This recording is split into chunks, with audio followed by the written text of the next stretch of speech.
Let me go to that question that was asked of Dr. Carter. As he peered into that funeral chamber, the question was asked, do you see anything? Do you see anything? The good doctor was virtually speechless, for as the candle cast its glow in that chamber, he saw the glint of gold all over. He saw carved images, and the things that he had seen were beyond the words that he could use to exclaim what he was seeing, to describe what he was seeing. Do you see anything? You look down the road this year. Let me ask you, do you see anything? You look at those scholars in your learning center. Do you see anything? You look at the staff that you have around you. Do you see anything? You look at your ministry. You look at your life. Do you see anything? Where has God burdened your heart? Can He develop a vision out of that burden? Can He convince you that while you're being faithful, God wants to use you in even greater ways? Can He show you things that are bigger than yourself? That instead of saying, oh, I could never do that, but God can. God never calls the equipped, it seems, but He does equip the called. And maybe you don't know all the next steps to take. Maybe just the next step. Instead of the 5 steps after that, just the next step. And maybe you'd say, Lord, what is the next step? I want to prepare for new heights. What is the next step? Maybe it's been a while since you've dreamed dreams. Maybe it's been a while since you've, in a sense, had a vision. Maybe you've been battered by ministry. Maybe you've been tired, not for a week, a day, maybe for decades. And maybe today you'd say, oh God, give me a fresh vision of what you desire to do. Lord, I look and I don't see anything. But Lord, I want to.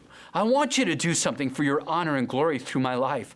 I want you to do something in the lives of these students, in the lives of these staff members. I want to do something that counts for eternity. I want to do something that will last. And Lord, it's been a while since I've seen anything. And Lord, burden my heart, grow a vision out of that burden. Maybe you would ask God to do that. Or maybe you've got a burden, a vision, it's bigger than you are, and you know the next step. And you'd say, Lord, teach me what the next step is. What is the next step that you'd have me to take? Lord, I don't know how this is all going to come to pass, but Lord, what is the next thing you want me to do? Do you see anything? You know, to Dr. Carter, it was just a brief amount of time that he'd peered into that funeral chamber. It was the funeral chamber of the boy Pharaoh, Tutankhamun, who died at about 18 or 19 years of age. The archaeological discovery of a lifetime, of the century.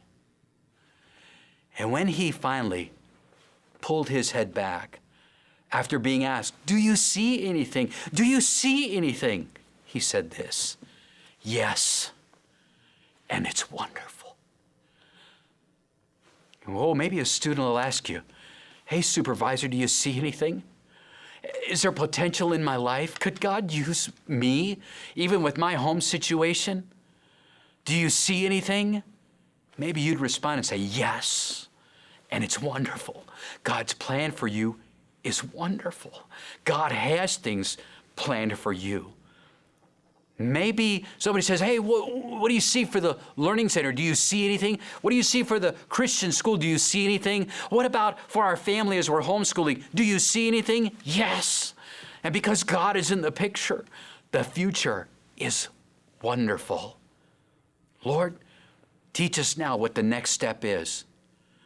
As we move toward greater heights, as we prepare for greater heights, Lord, teach us what the next step is. A vision often begins with a burden. A vision comes while we're in the place of faithfulness. A vision is bigger than ourselves. And a vision may not yield all the next 5 steps, just the next step. And may God help us to take the next step. Let's pray together. Father, thank you so much for the book of Nehemiah. Why, it seems like every time we read it, we are challenged. We are stirred. We just can't sit still. We just can't stay where we are. We want to move forward, and we want you to be honored and glorified. Why, it was your reputation at stake as long as the walls of Jerusalem remained crumbled, and the people were vulnerable. And thank you for how you used Nehemiah in an amazing way. And thank you that he gives us insight as to how you work, how you guide people, how you work through people, the things that you put on people's hearts. And Lord, I'm excited to think about what the future holds. Well, I hope as we cross paths in the future that we'll be able to hear how that you put a burden on somebody's heart, and from that burden came a vision. And from that vision, there was the opportunity, while they were faithful, to see what you were directing toward for a preferable future. And it was bigger than themselves, and they took the next step. I want to hear what you are doing in schools, in lives, in families. I thank you, Lord, that Dr. and Mrs. Howard began this great ministry out of a burden that then developed into a vision, a clear picture of a preferable future. And we believe that was imparted by God. And we thank you that this thing was bigger than themselves. And we thank you that they enlisted others in the great task. And they may not have known every step to take, but they simply followed you as you revealed to them the next step. And we are the beneficiaries of what you have done in Dr. and Mrs. Howard's hearts. Thank you that they followed through. Thank you that they didn't take the easy road. Thank you that they didn't sit back and comfort, but thank you that they got out of their comfort zone and took your hand and followed you. And I think if we would have asked Dr. Howard back in those days, do you see anything?